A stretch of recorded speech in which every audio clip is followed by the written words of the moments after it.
ನಮಸ್ಕಾರ, ನೀವು ನೋಡ್ತಾ ಇರೋದು ಸಿಜೆ ಕರ್ನಾಟಕ ನ್ಯೂಸ್.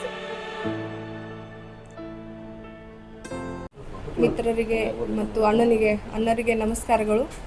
ಇವತ್ತು ನಾವು ದಿಢೀರನೆ ಸಾಹೇಬರು ಪತ್ರಿಕಾಗೋಷ್ಠಿ ಕರೆದಿದ್ದು ಕಾರಣ ಏನಂದರೆ, ನಿನ್ನೆ ಸಂಸತ್ನಲ್ಲಿ ಏನು ನಾರಿ ಶಕ್ತಿ ಅಧಿನಿಯಮ ಕಾಯ್ದೆಯನ್ನು ಎಲ್ಲ ವಿರೋಧ ಪಕ್ಷದವರು ಏನು ಅದನ್ನು ಹೀನಾಯವಾಗಿ ಅದನ್ನು ಸೋಲಿಸಿದ್ದಾರೆ. ಅಂದ್ರೆ ಅವ್ರದ್ದು ಉದ್ದೇಶ ಏನಿತ್ತಪ್ಪ ಅಂದ್ರೆ, ಇದು ನಮ್ಮ ದೇಶದ ಇಡೀ ಮಾತೃಶಕ್ತಿಗೆ ಅವರು ಮಾಡಿದಂಥ ಒಂದು ದೊಡ್ಡ ಅನ್ಯಾಯ ಅಂಥೇಳಿ ನಾನು ಈ ಸಂದರ್ಭದಲ್ಲಿ ಹೇಳಿಕ್ಕೆ ಬಯಸ್ತೀನಿ. ಯಾಕಂದರೆ ನಾನು ನಿನ್ನೆ ಸದನದಲ್ಲಿ ಎಲ್ಲರ ಭಾಷಣಗಳನ್ನ ದೊಡ್ಡದಾಗಿ ಭಾಷಣಗಳನ್ನು ಎಲ್ಲ MP ಗಳು ಮಾಡ್ತಿದ್ರು.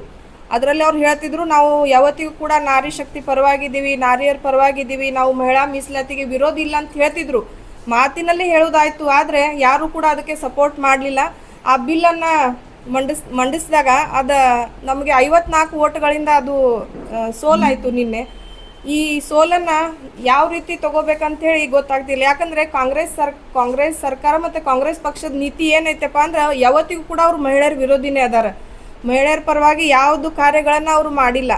ಈಗ ನೋಡ್ರಿ, ಮೋದಿಜಿಯವ್ರ ಸರ್ಕಾರ ಬಂದ ಮೇಲೇ ಮಾಡಿದ್ದು ಬೇಟಿ ಬಚಾವ್ ಬೇಟಿ ಪಡಾವ್ ಆಗಿರ್ಬೋದು, ಸುರಕ್ಷಾ ನಾರಿ ವಂದನ್ ಅಭಿಯಾನ ಆಗಿರ್ಬೋದು, ಮತ್ತು ಸ್ವಚ್ಛತಾ ಅಭಿಯಾನದಲ್ಲಿ ಮಹಿಳೆಯರಿಗೆ ಒಂದು ಸುರಕ್ಷತೆಯನ್ನು ಕೊಟ್ಟಿರುವಂಥದ್ದು ನಮ್ಮ ಮೋದಿಜಿಯವ್ರ ಸರ್ಕಾರ. ಈಗಾಗಲೇ ಅಣ್ಣವ್ರು ಹೇಳಿದರು 33% ಮಾಡಿದ್ದು ಕಾಂಗ್ರೆಸ್ ಸರ್ಕಾರ ಅಂತೇಳಿ. ಆದರೆ ನೀವು ಯೋಚನೆ ಮಾಡಬೇಕು, 33% ಹಿಂದೆ ಇದ್ದಾಗ ಯಾವ ನಾರಿಯರು ಮುಂದೆ ಬಂದೆ ಅದನ್ನೇ ಆಡಳಿತದಲ್ಲಿ ಕೆಲಸ ಮಾಡಿದ್ದಾರೆ. ನನಗೆ ಒಂದು ಉದಾಹರಣೆ ಇದ್ದರೆ ಹೇಳಿ. ನೀವು ಪಂಚಾಯತಲ್ಲಿ ಆಗಿರ್ಬೋದು, ನಗರಸಭೆಯಲ್ಲಿ ಆಗಿರ್ಬೋದು, ಮಹಾನಗರ ಪಾಲಿಕೆಯಲ್ಲಿ ಆಗಿರ್ಬೋದು, ಹೆಸರಿಗಷ್ಟೇ ಮಹಿಳೆಯರು ಇದ್ದರು ಅವಾಗ. ಬಟ್ ಮಹಿಳೆಯರ ಕಾರ್ಯರೂಪಕ್ಕೆ ಬಂದಿದ್ದು, ಅವರ ಧೈರ್ಯನ ತುಂಬಿಕೊಂಡು ಮುಂದೆ ಬಂದಿದ್ದು ಯಾವ ಕಾಲದಲ್ಲಿ ಅಂದರೆ, ಅದು ನಮ್ಮ ಮೋದಿಜಿಯವ್ರ ಸರ್ಕಾರ ಬಂದ ಮೇಲೇ ನಮ್ಮ ಮೋದಿಜಿಯವರು ಮಹಿಳೆಯರಿಗೆ ಏನು ಸ್ವಾವಲಂಬಿ ಬದುಕನ್ನು ಕೊಟ್ಟರು. SHG ಗ್ರೂಪ್ಗಳಿಗೆ ಅನುದಾನ ಕೊಟ್ಟದ ಮೇಲೆ ಎಲ್ಲ ಮಹಿಳೆಯರು ಮುಂದೆ ಬಂದು ಕಾರ್ಬಾರ್ ಅಂದರೆ ನಮ್ಮ ರಾಜಕೀಯವಾಗಿ ಆಗಿರ್ಬೋದು, ಸಾಮಾಜಿಕವಾಗಿ ಆಗಿರ್ಬೋದು ಬೆಳವಣಿಗೆ ಮಹಿಳೆಯರದಾಗಿರೋದು ನಮ್ಮ ಭಾರತೀಯ ಜನತಾ ಪಾರ್ಟಿ ಸರ್ಕಾರ ಬಂದ ಮೇಲೆ ಮತ್ತು ಮೋದಿಜಿಯವರ ಆಡಳಿತದಲ್ಲಿನೇ ಮಹಿಳೆಯರಿಗಾಗಿ ಒಂದು ಹೆಚ್ಚಿನ ಒತ್ತನ್ನು ನಮ್ಮ ಮಾತೃಶಕ್ತಿಗೆ ನಮ್ಮ ಮೋದಿಜಿಯವರು ಕೊಟ್ಟಿದ್ದಾರೆ. ಈಗ ನಿನ್ನೆ ಅವ್ರು ಮಾಡಿದ್ದು ಒಂದು ಅಸಾಧ್ಯವಾದ ಕೆಲಸ ಒಂದು ಮಾಡ್ಲಿಕ್ಕಾಗಿದ್ರು. ಅಂದ್ರೆ ಅದೊಂದು ಏನಂದರೆ, ಮಹಿಳೆಯರ ಪರವಾಗಿ ಈ ಬಿಲ್ ತಂದರೆ ಮಹಿಳೆಯರಿಗೆ ರಾಜಕೀಯವಾಗಿ ಮುನ್ನಡೆ ಆಗುತ್ತೆ. ನಾವು ಹೀನಾಯವಾಗಿ ಇನ್ನು ಮುಂದೆ ಯಾವತ್ತಿಗೂ ಕೂಡ ದೇಶದಲ್ಲಿ ಕಾಂಗ್ರೆಸ್ ಪಕ್ಷ ಮತ್ತು ಅವರ ಮಿತ್ರ ಪಕ್ಷಗಳು ಉಳಿಲಿಕ್ಕೆ ಸಾಧ್ಯವಾಗೋದಿಲ್ಲ. ನಮ್ಮ ನಾಮೋನಿಶನ್ ಅಂದರೆ ಅವ್ರದ್ದು ಅಸ್ತಿತ್ವನೇ ಕಳೆದು ಹೋಗುತ್ತೆ ಅಂತ ಅದೊಂದು ಭಯದಿಂದ ಈ ಥರ ಮಾಡಿದ್ದಾರೆ ಹೊರತು ಮತ್ತೊಂದು ಏನು ಉದ್ದೇಶ ಅವ್ರಿಗಿಲ್ಲ. ಇದೇ ರೀತಿ ಅವ್ರಿಗೆ ಭಾಷಣ ಮಾಡುವಾಗ ಅವರು ಹೇಳ್ತಿದ್ರು, ನಾವು ಪರವಾಗಿದ್ದೀವಿ, ನಾವು ಮಹಿಳಾ ಮೀಸಲಾತಿ ಪರವಾಗಿದ್ದೀವಿ ಅಂತೇಳಿ ಬರೀ ಹೇಳೋದೇ ಆಯಿತು ಹೊರತ ಅದು ಕಾರ್ಯರೂಪಕ್ಕೆ ಯಾವುದೂ ಕೂಡ ತರಲಿಲ್ಲ. ಈ ಒಂದು ಘಟನೆಯನ್ನು ನಾವು ಎಲ್ಲರೂ ಕೂಡ ಅದು ಒಂದು ತೀವ್ರವಾಗಿ ಖಂಡನೆಯನ್ನು ಮಾಡ್ಲಿಕ್ಕೆ ಬಯಸ್ತೀವಿ. ಅದೇ ರೀತಿ ಯಾವತ್ತಿಗೂ ಕೂಡ ಈ ಕಾಂಗ್ರೆಸ್ ಸರ್ಕಾರ ಮಹಿಳೆಯರ ವಿರೋಧಿ ಸರ್ಕಾರನೇ ಆಗಿದೆ ಅಂತೇಳಿ ಈ ಸಂದರ್ಭದಲ್ಲಿ ನಾನು ಸ್ಪಷ್ಟವಾಗಿ ಹೇಳಿಕ್ಕೆ ಬಯಸ್ತೀನಿ. ಪತ್ರಿಕಾ ಮಾಧ್ಯಮದ ಸ್ನೇಹಿತರನ್ನು ಸ್ವಾಗತವನ್ನು ಬಯಸಿ, ತುರ್ತಾಗಿ ಬೆಳಿಗ್ಗೆ ಪಕ್ಷದ ಒಂದು ನಿರ್ದೇಶನದಂತೆ ಸಭೆಯನ್ನು ಕರೆಯಲಾಗಿದೆ. ಆದರೂ ಕೂಡ ತಾವೆಲ್ಲ ಬಂದಿದ್ದಕ್ಕಾಗಿ ನಾವು ಇನ್ನೊಮ್ಮೆ ತಮ್ಮನ್ನು ಸ್ವಾಗತವನ್ನು ಬಯಸಿ, ಇವತ್ತು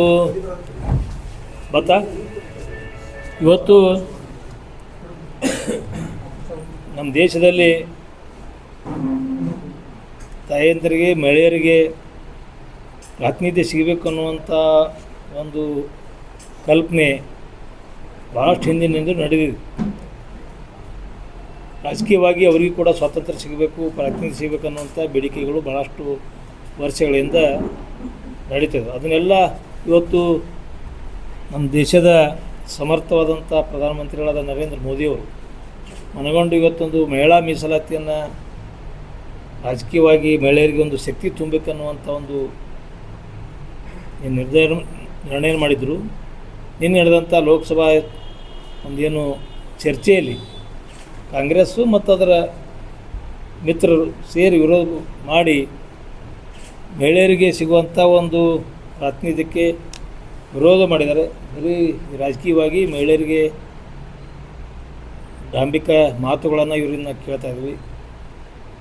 ಬರೀ ಅವ್ರ ಬಗ್ಗೆ ಮಹಿಳೆಯರ ಬಗ್ಗೆ ಭಾಷಣಗಳಲ್ಲಿ ಕಾಳಜಿ ಮಾಡುವಂಥದ್ದು, ಮೊಸಳೆ ಕಣ್ಣೀರು ಸುರಿಸುವಂಥ ಒಂದು ಪ್ರಯತ್ನವನ್ನು ಕಾಂಗ್ರೆಸ್ನವರು ಅವರು ಮಾಡ್ತಾ ಬಂದಿದ್ದಾರೆ. ನಿನ್ನೆ ಒಂದು ಏನಾದರೂ ಅದು ಬಿಲ್ ಪಾಸಾಗಿದ್ದರೆ ಸುವರ್ಣ ಅಕ್ಷರಗಳಲ್ಲಿ ಬರೆದಿಡುವಂಥ ಒಂದು ಸಂದರ್ಭ ಇತ್ತು. ಯಾಕಂದರೆ ಇವತ್ತು ಮಹಿಳೆಯರಿಗೆ ರಾಜಕೀಯವಾಗಿ ಸ್ಥಾನಮಾನ ಕೊಡಬೇಕನ್ನುವಂಥದ್ದು ಪ್ರಧಾನಮಂತ್ರಿಗಳ ನಿರ್ಣಯಕ್ಕೆ ನಿನ್ನೆ ಭಾಳಷ್ಟು ಹಿನ್ನಡೆ ಅಲ್ಲ, ತಾಯಂದಿರಿಗೆ ಇದು ಹಿನ್ನಡೆಯಾಗಿದೆ ಅನ್ನುವಂಥದ್ದು ಕೂಡ ಈ ಸಂದರ್ಭದಲ್ಲಿ ಹೇಳಕ್ಕೆ ಬಯಸ್ತಿದ್ದೀನಿ. ಯಾಕಂದರೆ ಮಹಿಳೆಯರಿಗೆ ರಾಜಕೀಯವಾಗಿ ಸ್ವಾತಂತ್ರ್ಯ ಸಿಗಲಿಕ್ಕೆ ಈ ಕಾಂಗ್ರೆಸ್ನವರು ಅವರೆಲ್ಲ ಮಿತ್ರರು ಸೇರಿ ವಿರೋಧ ಮಾಡಿದ್ದು ಇದು ತಾಯಂದಿರಿಗೆ ಒಂದು ಅಪಮಾನ ಮಾಡಿದ್ದಾರೆ ಅಂತೇಳಿ ನನ್ನ ಸಂದರ್ಭದಲ್ಲಿ ಆರೋಪ ಮಾಡಲಿಕ್ಕೆ ಬಯಸ್ತಾ ಇದ್ದೀನಿ. ಡಾಕ್ಟರ್ ಬಾಬಾ ಸಾಹೇಬ್ ಅಂಬೇಡ್ಕರ್ರು ಮತ್ತು ಬಸವಣ್ಣವರು ಏನು ಅವರ ಮಾದಾಶೆ ಇತ್ತು, ಅಂದರೆ ಅಂಬೇಡ್ಕರ್ ಮಾದಾಶೆನೂ ಕೂಡ ಇತ್ತು, ಮಹಿಳೆಯರು ಕೂಡ ಸಮಾನವಾಗಿ ಮುಂದೆ ಬರಬೇಕನ್ನುವಂಥದ್ದು ಬಸವಣ್ಣವರ ಒಂದು ಅವ್ರಿಗೇನು ಇಂಗಿತ ಇತ್ತು. ಲಿಂಗ ಭೇದ ಮರೆತು ಇವತ್ತು ಎಲ್ಲರೂ ಮುಂದೆ ಬರಬೇಕನ್ನುವಂಥದ್ದು. ಅದಕ್ಕೂ ಕೂಡ ಇವತ್ತು ಇಬ್ಬರು ಮಹಾನ್ ಪುರುಷರ ಒಂದು ಆಶಯಗಳಿಗೆ ನೀರು ಹಾಕುವಂಥ ಕೆಲಸವನ್ನು ಕಾಂಗ್ರೆಸ್ನವರು ಅವರ ಲೋಕಸಭೆ ಇರುವಂಥ ಅವ್ರ ಸ್ನೇಹಿತರು ಮಾಡಿದ್ದಾರೆ ಅಂತೇಳಿ ಸಂದರ್ಭದಲ್ಲಿ ನಾವು ಆರೋಪ ಮಾಡೋಕ್ಕೆ ಬಯಸ್ತಾ ಇದ್ದೀನಿ. ಇವರು ಯಾವಾಗಲೂ ಹಿಂದಿನ ಕಾಲದಿಂದ ಕೂಡ ಡಾಮಿನೇಟ್ ಅಂದ್ರೆ ಸರ್ವಾಧಿಕಾರ ರೀತಿಯಲ್ಲಿ ತಾವೇ ಇರಬೇಕು, ತಾವೇ ಮಾಡಬೇಕು ಅನ್ನೋವಂಥದ್ದು ಕಾಂಗ್ರೆಸ್ನವರು ಮೊದಲಿಂದಲೂ ಕೂಡ ಮಾಡ್ಕೊತ ಬಂದಿದ್ದಾರೆ. ಇವತ್ತು ಸಮನಾಗಿ ಎಲ್ಲರಿಗೂ ಕೂಡ ಹಕ್ಕುಗಳು ಸಿಗಬೇಕನ್ನುವಂಥದ್ದು ಭಾರತೀಯ ಜನತಾ ಪಕ್ಷದ ನಮ್ಮ ದೇಶದ ಪ್ರಧಾನಮಂತ್ರಿಗಳಾದಂಥ ನರೇಂದ್ರ ಮೋದಿ ಅವರ ಕಲ್ಪನೆ ಆಗಿದೆ. ಒಂದು ಸಣ್ಣ ಇವರಲ್ಲಿ ಒಂದು ಆತಂಕ, ಏನಾದರೂ ಇದು ಆಗಿಬಿಟ್ರೆ ಇವರು ಪಾಪ್ಯುಲರ್ ಆಗಿಬಿಡ್ತಾರಲ್ಲ ಪ್ರಧಾನಮಂತ್ರಿಗಳು ಅನ್ನೋಂಥ ಒಂದು ಸಣ್ಣತನಕ್ಕೆ ಒಳಬಿದ್ದು ಇನ್ನು ಯಾವ್ಯಾವ ಸಣ್ಣದು ವಿಷಯಗಳನ್ನು ತೆರೆದಿಡುವಂಥ ಒಂದು ಏನೋ ನಾನು ನಿನ್ನೆ ಕೇಳ್ತಾ ಇದ್ದೆ, 49 ಲಕ್ಷ ಜನರು ವೋಟರ್ಸ್ಗಳನ್ನು ಹೆಂಗೆ ಸಂಭಾಳಿಸ್ತಾರೆ ಏನೇನು ಮಾತಾಡ್ತಿದ್ರು, ಸ್ವಲ್ಪ ಕೇಳಿದೆ. ಆಮೇಲೆ ನಾನು ಯಾಕೆ ನಮಗೇನಿತ್ತು ನಾವು ನೋಡೋಕೆ ಹೋಗಲಿ. ನಿನ್ನೆ 100ಕ್ಕೆ 100 ಪಾಸ್ ಆಗ್ತದೆ, ಎಲ್ಲರೂ ಮಹಿಳೆಯರ ಪರವಾಗಿದ್ದಾರೆ, ತಾಯಂದ್ರ ಪರವಾಗಿದ್ದಾರೆ ಅನ್ನುವಂಥ ನಮಗೊಂದು ಕಲ್ಪನೆ ಇತ್ತು. ಆದರೆ ಇವರು ಒಂದು ಹೊಟ್ಟೆ ಕಿಚ್ಚಿಗೆ ಕಾಂಗ್ರೆಸ್ನವರು ಈ ಮಹಿಳೆಯರಿಗೆ ಹಿನ್ನಡೆ ಆಗುವಂಥದ್ದು, ಅಪಮಾನ ಆಗುವಂಥ ಕಾರ್ಯವನ್ನು ನಿನ್ನೆ ಪಾರ್ಲಿಮೆಂಟಲ್ಲಿ ನಡೆದುಕೊಂಡರು ಅನ್ನುವಂಥದ್ದು ಸಂದರ್ಭದಲ್ಲಿ ನಾನು ಹೇಳಿಕೆ ಬಯಸ್ತೇನೆ. ಆಗಬೇಕಾಗ್ತದೆ ಅಲ್ಲಿ 50%ಗೆ ಹೆಚ್ಚಿಗಲ್ಲ, 50% ಹೆಚ್ಚಿಗೆ ಆದರೆ ನಮ್ದು ಆಗಿಬಿಡ್ತದೆ. 50%ಗೆ ಹೆಚ್ಚಿಗೆ ನಮ್ದು ಆಗ್ತದೆ. 1-3 ಅಂಶ ಅಂದ್ರೆ ನಮ್ಮದು ಕೆಲವೊಬ್ಬರು ಇದು ಮಾಡಿಲ್ಲ. ಆದ್ರೆ ಮೇನ್ ಕಾಂಗ್ರೆಸ್ನೇ ಅಜೆಂಡಾನೇ ಇದೆ, ಅದು ಇದನ್ನು ಆಗಬಾರ್ದು ಅಂತೇಳಿ 352 ಬೇಕಾಗು. 352 ಆದರೆ ಹಾಕೋದು. ವರ್ಷದಲ್ಲಿ ಅವ್ರು ಯಾರು ಮಾಡ್ಯಾರ, ಅದನ್ನು ಯಾರೂ ಮಾಡಿಲ್ಲ. 10 ವರ್ಷ ಮಾಡಿದೆ ಅಂದ್ರೆ ತಪ್ಪದ. 60 ವರ್ಷ ಕಾಂಗ್ರೆಸ್ ಬೇರೆ ಬೇರೆ ಪಕ್ಷವೆಲ್ಲ ಆಡಳಿತ ಮಾಡ್ಯಾರಲ್ಲ.